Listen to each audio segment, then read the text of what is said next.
शरदचंद्र पवार राष्ट्रवादी काँग्रेसचे नेते माजी महापौर सोलापुरातील एक मोठं राजकीय प्रस्थ असलेले महेश कोठे यांचं निधन झाल्याची माहिती समोर येत आहे।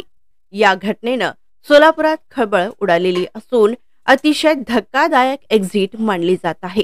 मिळालेल्या माहितीनुसार महेश कोठे हे प्रयागराज येथे कुंभमेळ्यासाठी गेले होते। त्या नदीमध्ये शाही स्नान करून बाहेर पडले। त्यानंतर थंडीमुळे रक्त गोठले आणि त्याच वेळेस त्यांना हृदयविकाराचा जोरदार झटका आला। हॉस्पिटलमध्ये नेण्यापूर्वीच त्यांचा मृत्यू झाल्याची माहिती समोर आली आहे। त्यांचे चिरंजीव प्रथमेश कोठे हे महापालिकेचे नगरसेवक राहिले आहेत। तसेच पुतणे देवेंद्र कोठे हे भारतीय जनता पार्टीकडून शहर मध्यचे आमदार आहेत। नुकत्याच झालेल्या विधानसभा निवडणुकीत शहर उत्तरमधून महेश कोठे यांनी राष्ट्रवादी काँग्रेस शरदचंद्र पवार गटाकडून निवडणूक लढविली होती, परंतु त्यात त्यांना अपयश आले। यापूर्वीही त्यांनी 3 वेळा विधानसभा निवडणूक लढविली।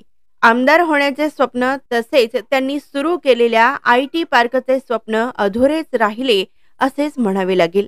आयटी पार्कसाठी आता कोण पुढाकार घेणार हे सुद्धा पाहणे महत्त्वाचे ठरणार आहे। सोलापूर महानगरपालिकेमध्ये त्यांनी महापौर पद भूषविले। महापालिकेतील एक दिग्गज नेते म्हणून त्यांचे संपूर्ण महाराष्ट्रात नाव होते। महानगरपालिकेचा प्रचंड अनुभव असलेल्या नेत्याचे असे अचानक निधन झाल्याने सोलापुरात हळहळ व्यक्त होत असून अनेकांना या बातमीने Subscribe now and press the bell icon. Never miss an update.